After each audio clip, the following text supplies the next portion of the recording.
बिंदु को दो बहुएं होती है, बड़ी बहू रोशनी और छोटी बहू परिधि। रोशनी एक बहुत ही अच्छी कंपनी में नौकरी करती है और अच्छे खासे पैसे कमाती है, लेकिन वो जब देखो तब अपने पैसों का रोक जमाती रहती है। एक दिन, अरे पिंकी, ठीक से सफाई करो और एक मिनट, मेरे पर्स को जरा मुझे साइड में रखने दो। ये काफी महंगा और ब्रांडेड पर्स है, पूरे 1 लाख रुपए का है ये। हाय दैया, रोशनी दीदी, आप लाख रुपए वाला बटुआ लेकर घूमती हो? इतने पैसे कहाँ से आते हैं आपके पास? अरे पिंकी, मैं कोई तुम्हारी परिधि या माजी थोड़ी ना हूँ। मैं तो एक बहू होने के साथ साथ एक वर्किंग इंडिपेंडेंट वुमन हूँ, यानी आत्मनिर्भर महिला। मेरे पास पैसों की कोई कमी नहीं है। महीने के पूरे 1 लाख रुपए कमाती हूँ मैं। बाप रे, मुझे तो ये सुनकर ही चक्कर आने लगे हैं। आनी भी चाहिए, क्योंकि मैं हूँ ही ऐसी। इसीलिए मेरी बातें सुनकर सबको चक्कर आना तो लाजमी है। अरे जैसे तुम्हारे और घर के बाकी लोगों के बटुओं में 10-10 के नोट होते हैं, वैसे मेरे बटुओं में हजारों रुपए तो ऐसे ही पड़े होते हैं। रोशनी की बातें सुनकर परिधि को बहुत गुस्सा आता है। ये रोशनी दीदी तो अपनी हरकतों से कभी बाज नहीं आएगी। खुद तरक्की कर रही है तो करे ना, लेकिन इसमें दूसरों को नीचा दिखाने की क्या जरूरत है? अभी इन्हें बताती हूँ। फिर परिधि रोशनी और काम वाले के पास जाती है। अरे क्या पिंकी, तूने मेरी जेठानी को क्या कम समझा है क्या? अरे ये तो मेरी जेठानी नंबर 1 है। क्यों दीदी, सही कहा ना मैंने? हाँ रोशनी, आज पहली बार तूने कुछ सही बोला है। वैसे तुम्हारी ये साड़ी कितनी ओल्ड फैशन लग रही है। तुम मेरी देवरानी होकर भी ऐसे कैसे कपड़े पहन सकती हो? कुछ सीखो मुझसे परिधि। मैं सारे ब्रांडेड और डिजाइनर कपड़े ही पहनती हूँ। अब क्या करूँ दीदी, मेरे पास आपके जितने पैसे कहाँ है? आप तो मेरी जेठानी हो ना। आपके बटुए में तो हर वक्त हजारों रुपए पड़े रहते हैं, तो आप ही मुझे कुछ पैसे दे दो ना। देखना पिंकी, अब भी मेरी रोशनी दीदी मुझे अपने बटुए में से सीधे 20,000 रुपए निकाल कर देगी। अरे ये तो बहुत अमीर है ना दीदी? हाय दैया, सच्ची? हाँ हाँ बिल्कुल, क्यों नहीं दूंगी। ये लो परिधि। फिर रोशनी अपनी पर्स में से 20,000 रुपए निकाल कर परिधि के हाथ में थमाती है। अरे वाह वाह वाह, क्या बात है दीदी, धन्यवाद। वैसे इस बेचारी पिंकी ने क्या पाप किया है? इसे भी पकड़ा दो 5-6 हजार रुपए। तुझे पता है पिंकी, 5-6 हजार रुपए तो मेरी दीदी के लिए हाथ का मैल के बराबर है। क्यों दीदी, सही कहा ना मैंने? हाँ हाँ, ये लो पिंकी, जाओ तुम भी ऐश करो। मेरे पास पैसों की कोई रुकावट नहीं है। पानी जैसा पैसा है मेरे पास तो। आई शपथ बाबा गणपत, ये तो कमाल हो गया दीदी। मेरी तो बिन मौसम दिवाली बन गई। इस तरह परिधि रोशनी के बटुए में से 26,000 रुपए कम कर देती है। अब देखना मेरी प्यारी जेठानी, बहुत उड़ती हो ना आप अपने बटुए के दम पर। नहीं तुम्हारे बटुए को खाली करके छोड़ा तो मेरा नाम भी परिधि शर्मा नहीं। रोशनी अपने पैसों से कुछ ना कुछ मंगवाती ही रहती है और दिन रात घर पर डिलीवरी वाला आकर कुछ ना कुछ देता रहता है। मैम, ये मेकअप सेट है, रोशनी शर्मा के नाम आया है। जी वो यहीं पर रहती है, लेकिन रोशनी दीदी इस समय तो ऑफिस चली गई है और घर पर पैसे भी नहीं है। अरे परिधि बहू, मेरे पास रख के गई है रोशनी बहू पैसे। ये ले, पूरे 50,000 रुपए है। 50,000? बाप रे, दीदी कितने फालतू के खर्चे करती रहती है। 50,000 रुपए में तो दुनिया भर की चीजें आ जाती है, लेकिन नहीं, इन्हें तो बस अपने पैसे वेस्ट ही करने आते हैं और ऐसे ब्रांडेड आइटम्स खरीद कर शाइनिंग मारने और दूसरे को खुद से कम दिखाने आता है। बस यही सब दिखावा करती रहती है। जाने दे बहू, अब क्या कर सकते हैं, ये सब उसकी मेहनत के पैसे हैं। हमें उससे क्या लेना देना? माँ जी, आप तो अच्छे से जानती हो कि मैं किसी के फटे में टांग नहीं अड़ाती, लेकिन दीदी हमारा नाम लेकर हमें कितनी बेइज्जत करती है, जो उन्हें बिल्कुल भी नहीं करना चाहिए।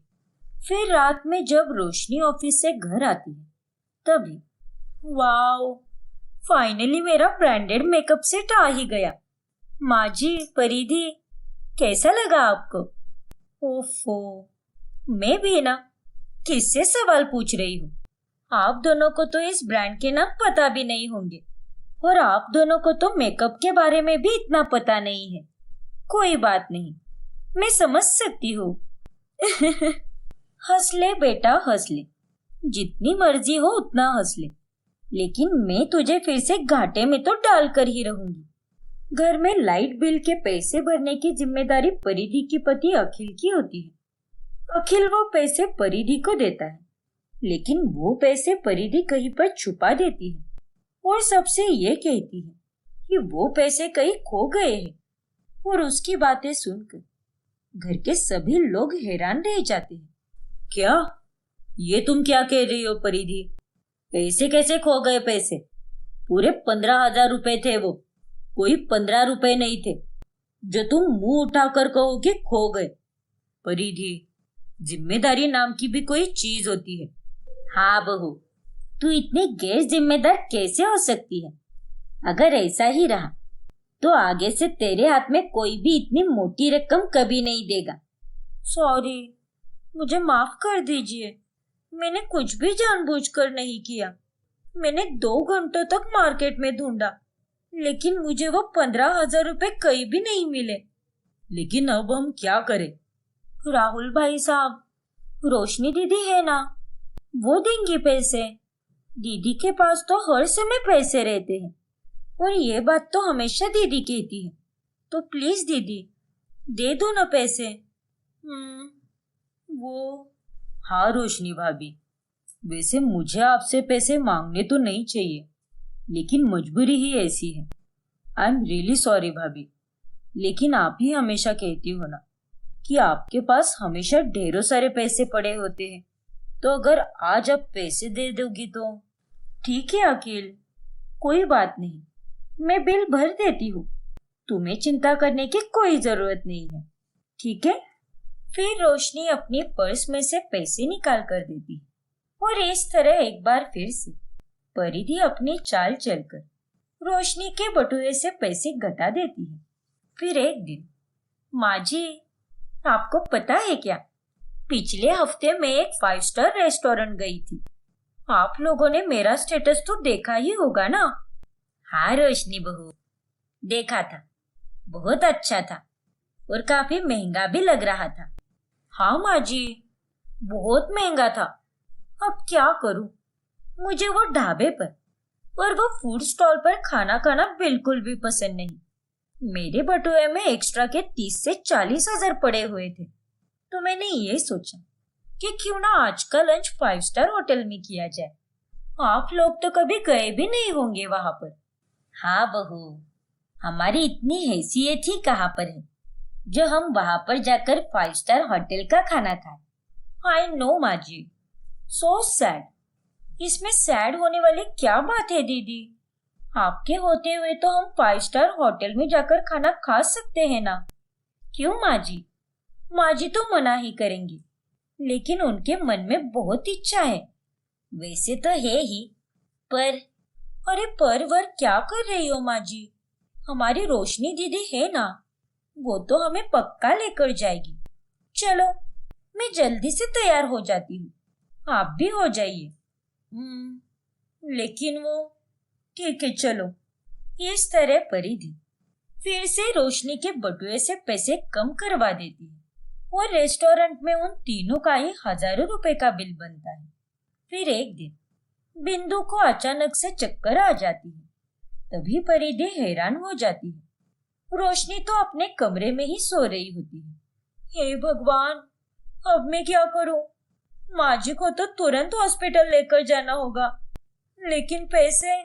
अरे वो रहा मेरा जेठानी का बटुआ, ये कब काम आएगा? फिर परिधि अपनी जेठानी के बटुए में से सारे पैसे लेकर हॉस्पिटल चली जाती है। बीपी लो और बुखार आने के कारण बिंदु को एक दिन के लिए एडमिट किया जाता है। परिधि, अब माँ कैसी है? हाँ परिधि, माँ जी अभी ठीक है और मैंने बिल भी पे कर दिया है। क्या? लेकिन तुम्हारे पास इतने पैसे कहाँ से आए परिधि? वो हड़बड़ी में मैंने दीदी के बटुए में से पैसे निकाल लिए, क्योंकि मैं जानती थी आप दोनों की सैलरी आने में अभी टाइम बहुत बाकी है और ये महंगा हॉस्पिटल है, इसीलिए यहाँ का एक दिन का बिल 30,000 हो जाएगा। ऊपर से माँ जी की सलाइन और दवाइयों को मिलाकर 7,000 और। क्या? लेकिन परिधि, तुम्हें एक बार मुझसे परमिशन लेनी चाहिए थी। देखिए राहुल भाई साहब, दीदी कैसी बातें कर रही है। अब ऐसे समय में आपकी परमिशन कैसे लेती मैं? ऐसे ही परिधि चाले चल चलकर और बातों ही बातों में रोशनी को फंसाकर उसके बटुए को पूरा खाली करवा देती। ये क्या? मेरा पर्स तो पूरा का पूरा खाली हो चुका है। अब मैं क्या करूं? ये सब मेरे शो ऑफ और दिखावे के कारण ही हुआ है। बहुत उड़ती रहती हूँ मैं, लेकिन अब बस, अब मुझे अपने पर काटने ही होंगे और जमीन पर रहना होगा। अब से खर्चे में कम करूंगी और ज्यादा दिखावा भी नहीं करूंगी और तो और किसी को भी नहीं बताऊंगी कि मेरे पास कितने पैसे हैं। दूसरों को नीचा दिखाते दिखाते तो मैं खुद ही ऊपर से नीचे गिर गई। ये सब मेरे घमंड के कारण ही हुआ है, लेकिन अब से मैं बिल्कुल भी घमंड नहीं करूंगी। चलो, मेरी चालों से दीदी की अक्ल तो ठिकाने पर आ गई और अब ये पूरी तरह सुधर जाएगी। फिर उस दिन के बाद से रोशनी घमंड करना छोड़ देती है और सबके साथ अच्छे से पेश आती है। ललिता की नई नवेली बहू मानसी बहुत ही धीट और मोटी चमड़ी वाली होती है, जिसे कुछ भी कह लो वो अपनी ही मनमानी करती है और निर्लज्ज की तरह उसे किसी भी बात का फर्क ही नहीं पड़ता। एक दिन, बहू, आज मार्गशीर्ष महीने का पहला गुरुवार है, इसीलिए तू आज कुछ भी नहीं खाएगी। अब इस घर की लक्ष्मी तो तू ही है, इसीलिए ये पूजा की परंपरा तेरे हाथों में है, इसीलिए तुझे ये व्रत रखना ही होगा। क्या? नहीं माँ जी, मैं इन सब बातों में नहीं मानती। लेकिन बहू, रीत रिवाज भी कुछ होते हैं ना। तू अब नई नवेली बहू है, तुझे तो सब करना ही होगा। ठीक है, अगर मैं इस घर की लक्ष्मी हूँ तो आपको मंदिर में भगवान की जगह मुझे बिठाना चाहिए और मेरी पूजा करनी चाहिए। मेरा व्रत होगा और मुझे ही खाना नहीं मिलेगा। ऐसे थोड़ी ना होता है माँ जी। आप जैसे भगवान को भोग चढ़ाती हो, वैसे ही आपको मुझे भी चढ़ाना होगा। क्या? और नहीं तो क्या, अब आप तो जिंदा हो, मुझे यह परंपरा आपके जाने के बाद करनी होगी। पहले आप जाओ परलोक, उसके बाद ही मैं यह परंपरा निभाऊंगी। जब तक आप जिंदा हो तब तक मुझे क्या टेंशन है। और अगर आप मुझे लक्ष्मी मानती हो तो चलो, मेरे पैर धो और साथ ही मेरे लिए 56 भोग लगा। चलो चलो माँ जी, मैं वैसे भी बहुत भूखी हूँ, जल्दी करो। हे भगवान, मैं ये कैसे भूल सकती हूँ कि तूने तो पिछले 3 से 4 महीनों में ही अपने रंग दिखा दिए कि तू कितनी ढीठ और अकड़ू है। तू तो रहने ही दे बहू। सास अपना सर पकड़कर बैठ जाती है। फिर एक दिन मानसी अपने पति निशांत का शर्ट इस्त्री कर रही होती है।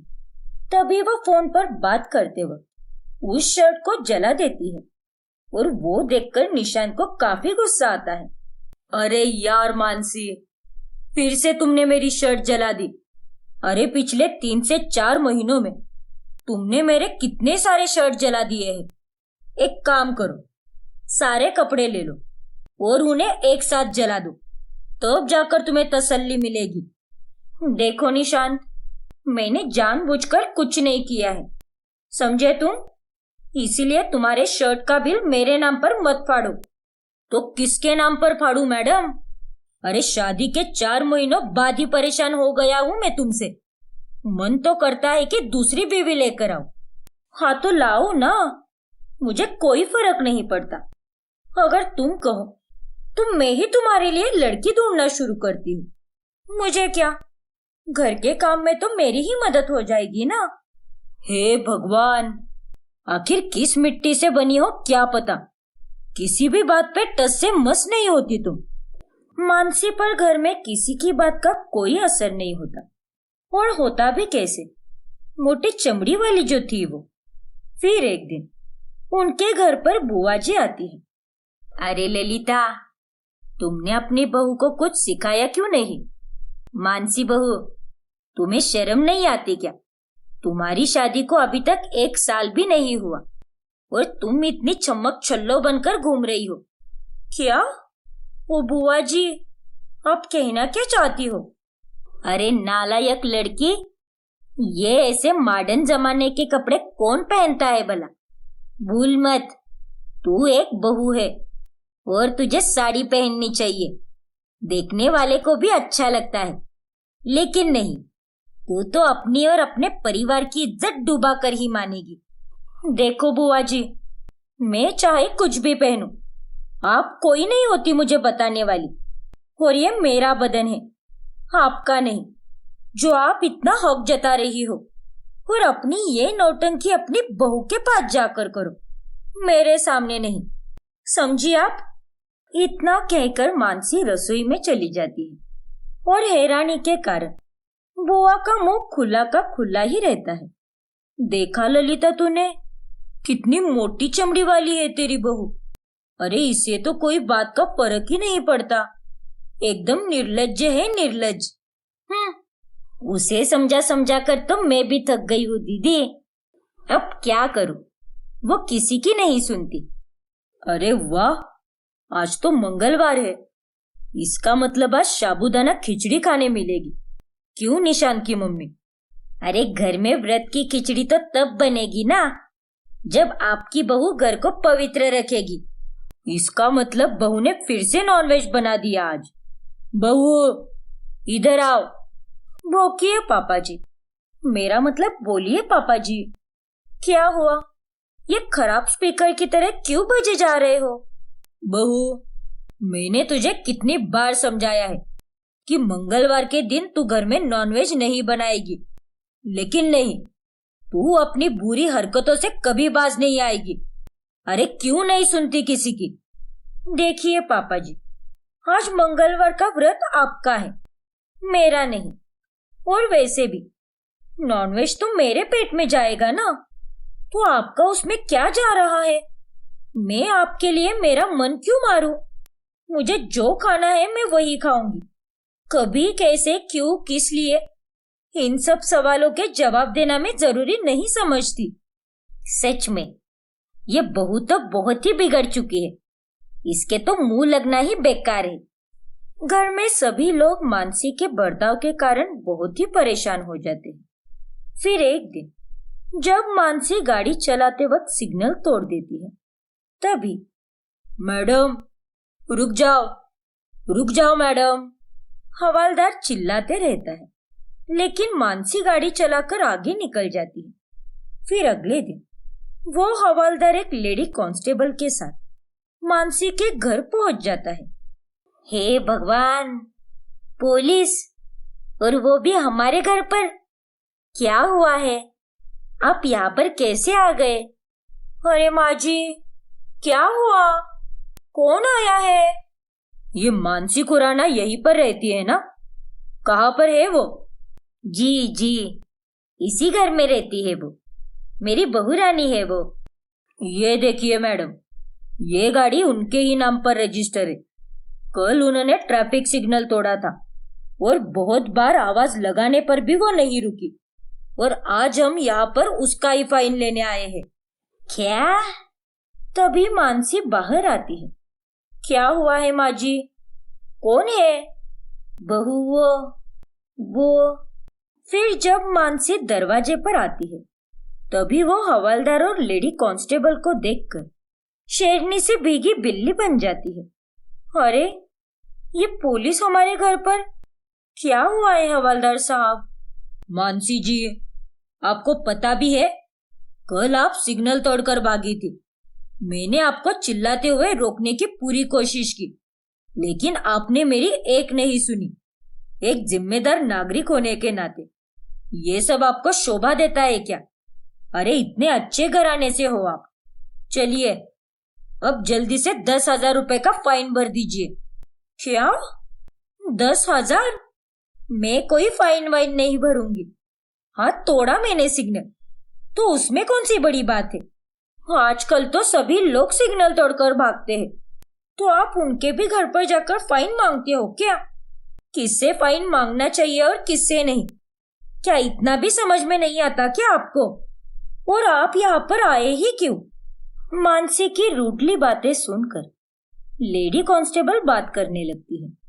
ए मैडम, ज्यादा ऊंची आवाज में बात करने की कोई जरूरत नहीं है। एक खींचकर लगाऊंगी तो सारी अकल ठिकाने पर आ जाएगी। और चुलबुल पांडे की सस्ती फीमेल वर्जन, मुझे तू हाथ लगा कर दिखा। ना तेरा हाथ तोड़कर रख दिया तो मेरा नाम भी मानसी नहीं। ज्यादा इतराओ मत मैडम। पुलिस पर हाथ उठाने की सजा क्या होती है इसकी खबर भी है क्या तुम्हें? चलो चलो निकलो यहाँ से। मुझे कानून सिखाने की कोई जरूरत नहीं है। जाओ किसी और के घर पर जाकर फाइन मांगो। यहाँ तो तुम्हें मैं फूटी कौड़ी भी नहीं दूंगी। एक बार तो ये आदमी भी होता तो भी मैं इसे पैसे दे देती, लेकिन तुझ जैसी बेवकूफ लेडी कांस्टेबल को तो बिल्कुल भी नहीं दूंगी। तभी वो लेडी कांस्टेबल अपना गुस्सा रोक नहीं पाती और वो मानसी की गाल पर जोरदार थप्पड़ मारती है, जिससे उसका गाल लाल हो जाता है। सही कहते हैं, लातों के भूत बातों से नहीं मानते। और तुझे क्या लगा मैं सिर्फ यहाँ पर बातें करती जा रही हूँ? तुझे मार नहीं सकती? अरे अपना ये फालतू का 2 कौड़ी वाला एटीट्यूड अपने घर में ही रख। हमसे पंगा लेने की जरूरत नहीं है। और अगली बार सोच विचार करके बात करना कि तुम किससे बात कर रही हो। नॉनसेंस कही के। उस थप्पड़ से मानसी की सारी अकल ठिकाने पर आ जाती है और वो 10,000 रुपए का फाइन भर देती है। आ गई ना तेरी अकल ठिकाने पर? हम तो पागल ही थे जो तुझे इतना समझाते रहते थे। अरे तुम कितना पागलपन करती रहती हो। घर में हर वक्त एक अलग ही घमंड में रहती हो। ये सब तुम्हें शोभा नहीं देता मानसी। लेडी कांस्टेबल के एक थप्पड़ से ही तुम्हारी सारी अक्ल ठिकाने पर आ गई। काश तुम्हारे माँ या पापा ने तुम्हें पहले थप्पड़ लगाया होता तो तुम तभी सुधर जाती और आज हमें इतना सहना नहीं पड़ता। आपने बिल्कुल सही कहा पापा जी, मुझे माफ कर दीजिए। मैंने वाकई में बहुत गलत किया है। मैं किसी की भी नहीं सुनती थी, बस अपनी ही धुन में रहती थी। लेकिन अब से ऐसा नहीं होगा। अभी मैं अपनी सारी बुरी हरकतों को सुधारूंगी, पक्का वाला प्रॉमिस। फिर घर के सभी लोग मानसी को माफ कर देते हैं और उसे एक सुधरने का मौका देते हैं। और उसके बाद में वो सच में सुधर कर सबके साथ अच्छे से पेश आने लगती है।